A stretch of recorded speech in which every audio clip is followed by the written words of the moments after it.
Okay. We now go to contracts. When you hear the word contract, what comes into your mind? Simple. Something that you sign. That's why if you have an argument with your classmate or if you have an argument with your friends, one escape would be for you to say, wala man tayo kontrata nga gipirmahan. But does contract really refers to something which is signed? Let's try to determine or let's try to know the answer by knowing the definition of what is a contract.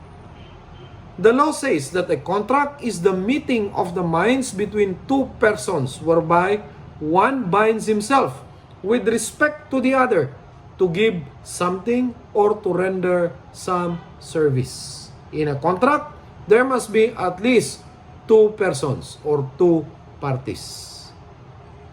So based on that definition, is there something there that says that you need to sign a thing in order for the existence of the contract? Naabay nakasuwat dito nga kinahanglan kang mo pirma. Nothing. What does the law says? The law says only that it is the meeting of the minds of the parties. What do you mean by meeting of the minds of the parties? It simply means the agreement of the parties. Okay? So, which means that if someone did not sign anything, it does not necessarily mean that there is no contract. Okay?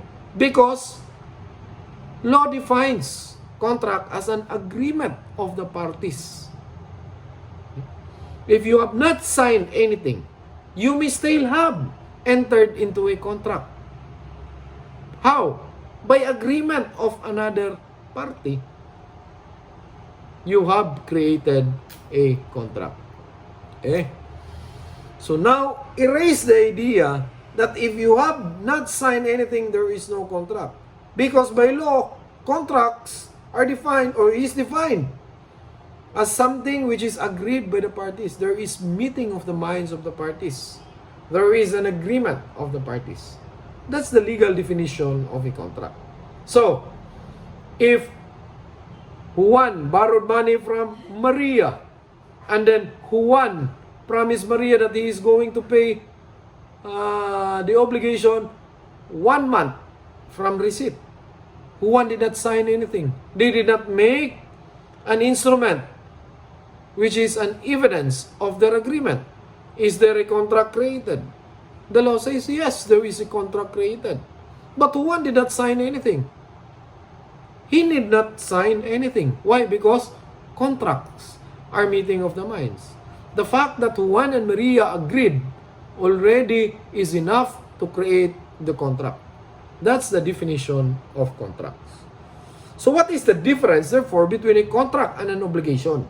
Okay. The main difference between contract and obligation is that a contract is the source while the obligation is the effect. Okay? Cause and effect. You entered into a contract, then it will result into an obligation. Okay?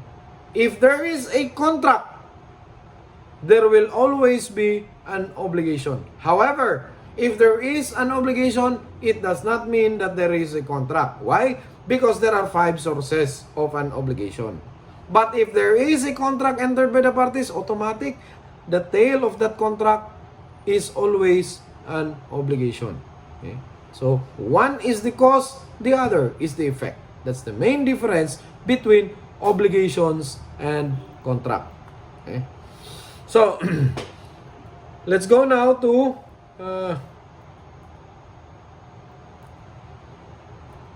stages of contracts. This is a very important matter when it relates to contract. You know the 3 different stages of contract. In contracts, we have 3 different stages. One is the preparation stage, second is the perfection stage, and then third is the consummation stage. First, preparation stage. Here, the parties are progressing with their negotiations.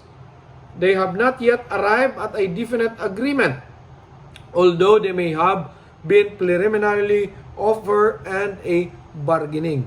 Okay? That's preparation stage. Meaning the parties are now making proposals. They are now trying to agree on something. They have not yet agreed. Okay? So this is merely a preparation stage. Second is perfection stage.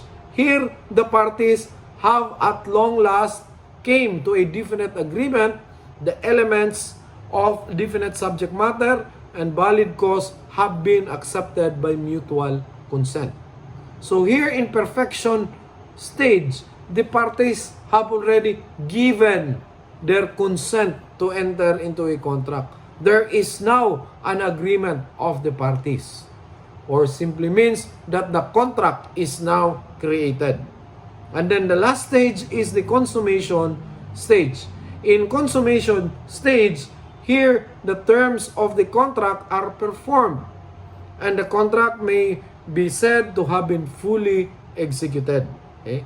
So, consummation stage means that you are only now implementing the contract or executing the contract.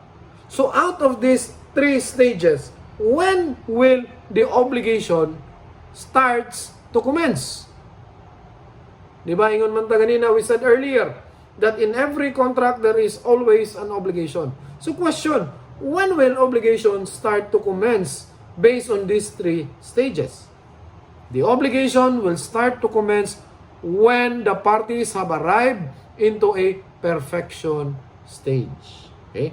Because it is only in perfection stage where the parties have come up to a definite agreement. It is only upon this stage where the contract is already created. Okay? Perfection stage.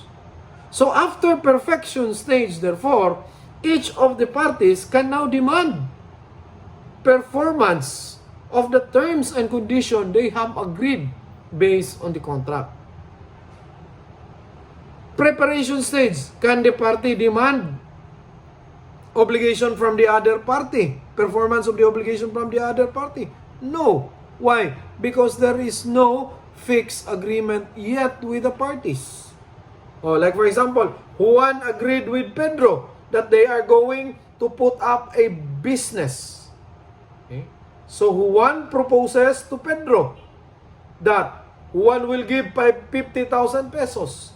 And then Pedro must give also another 50,000 pesos. Pedro has not yet manifested his consent. Wa pa siyang sisugot. Can Juan now demand from Pedro his corresponding share of the business, which is 50,000 pesos? Not yet. Why? Because they are still on the preparation stage. On the preparation stage, obligations will not yet arise. When can Juan demand from Pedro? Only when they are going to reach on the perfection stage. Which, when Pedro agrees with the proposal of Juan that they are going to put up business, and then each of them will give 50,000 pesos, that's the time of the perfection stage. Because the parties have come up now to a definite agreement. What was their agreement, or what is their agreement? That they are going to give 50,000 pesos each to put up a business. So if they have reached that perfection stage, either of them can now demand the payment of 50,000 pesos for purposes of their contracts. So that's perfection stage. So we go now to the essential requisites or essential elements of contracts. When I say essential element of the contract, it means that these things must always be present in every contract. Tanan contract naaani.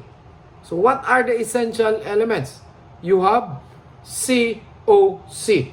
Just remember these letters. COC, which stands for consent, object, and cause. Since it is an essential contract, absence of any one of these elements will render the contract void. What do you mean by void contract? It means that the contract does not exist, or there is no legal effect of the contract because it is a void contract. So remember those three essential requisites. You have the consent, object, and the cause of the contract. Consent is manifested by the meeting of the offer and acceptance of the thing and the cause which are to constitute the contract. That's consent. Simply means the agreement of the parties. Oh. How is consent manifested? Consent is manifested by the agreement of the parties. What about in case of proposals? Consent is manifested by the acceptance of the proposal. Oh, example, Juan proposes to Pedro, Pedro, I will sell my pen for 10 pesos. Will you buy it? Is there now consent? Not yet, because that is merely a proposal. When will it ripe into a consent? Only when Pedro says, yes, I'm going to buy that pen for 10 pesos. So in that case, there is an acceptance of the proposal. So since the proposal is now accepted, then consent is already manifested. Object. Object simply means the subject matter of the contract. What is the subject matter of the contract? Okay?